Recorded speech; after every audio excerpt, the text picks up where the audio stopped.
Hello दोस्तों, स्वागत है आपका नई क्लास में नए टॉपिक के साथ में। आज हम पढ़ने वाले हैं क्या होता है रासायनिक अभिक्रिया का औसत वेग। ठीक है ना। इससे पहले हम लोगों ने रासायनिक अभिक्रिया है उसके वेग के ऊपर बात करी थी, लेकिन आज हम औसत वेग के ऊपर बात करेंगे। क्या होता है इसको हम बिल्कुल डिटेल करेंगे। ठीक है ना। तो समझो, देखो रासायनिक अभिक्रिया का औसत वेग क्या होता है, तो समझो इस चीज को।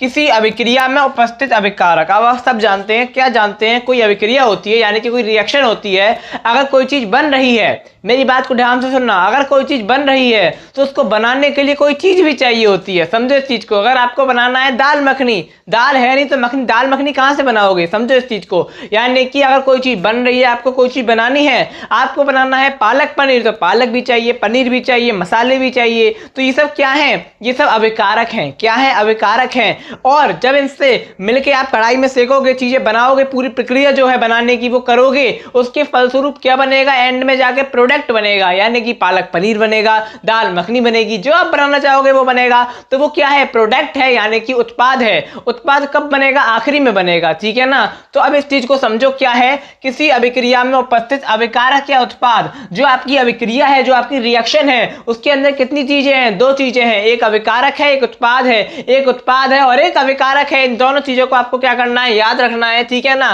जैसे उत्पाद की सांद्रता में जो प्रति एकांक समय में होने वाला जो परिवर्तन होता है, या फिर आप कह सकते हो इकाई समय में, ठीक है ना, इकाई समय में जो परिवर्तन हो रहा है, किसमें, अभिकारक या उत्पाद की सांद्रता में, उसे हम क्या कह देते हैं, अभिक्रिया का औसत वेग कह देते हैं। समझो इस चीज को। मान लो 10 बजे से हमने अभिक्रिया बनाना स्टार्ट करी, अभिक्रिया बनी 11 बजे। ठीक है ना। 11 बजे तैयार हो गई, तो कितना घंटा लगा, 1 घंटा। तो ये क्या है, एकांक समय है। क्या है, एक निश्चित समय है, 1 घंटा लगेगा भैया। ठीक है ना, एक निश्चित समय है। तो इसका मतलब क्या है, किसी निश्चित समय में अभिकारक या उत्पाद की सांद्रता में होने वाला जो परिवर्तन होता है, वही क्या कहलाता है, अभिक्रिया का औसत वेग कहलाता है। ठीक है ना। एक निश्चित समय या फिर एकांक समय आप कह सकते हो। इस प्रकार से डेफिनेशन लिखी हुई है, जिसको आप अपने पेपर में लिख सकते हो और ये आपके पेपर के लिए इंपोर्टेंट है। ठीक है। अगली चीज क्या होती है, देखो, जैसे मान लो ये क्या है, आपका अभिकारक है, यहाँ पर एक रिएक्शन हुई। ठीक है ना। कितनी मिनट में हुई, मान लो 10 मिनट में हुई।